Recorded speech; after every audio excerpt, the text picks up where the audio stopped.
gece sonsuzluk gibi hissedilir. Beter yüreğime aman nafile.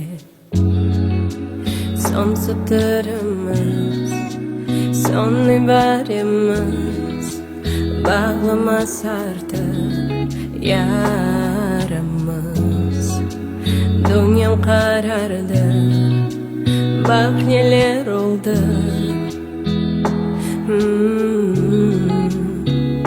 Dediler geçer ağrım, ama öyle değil. Çaresiz ile kaldım. Dedin büyümek gerek, dayanıp devam etmek. Niye gerçek anlamadım, niye gerçek anlamadım.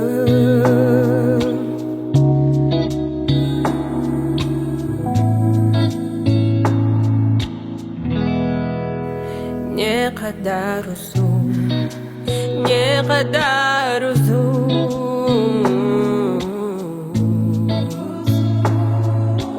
telaşının izi, içimde kalganın yerde bende, sende.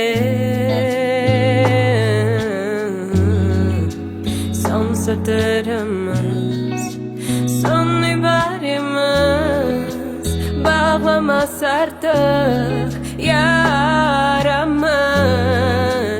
Dünyam karardı, bak neler oldu.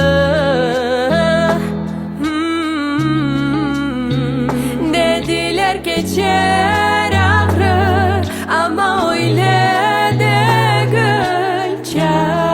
Çaresiz ile kaldım.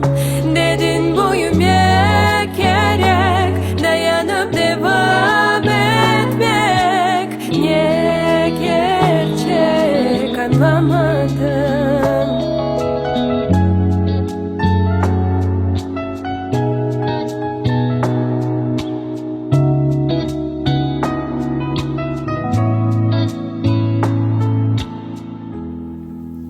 Tek bir sualim kaldı.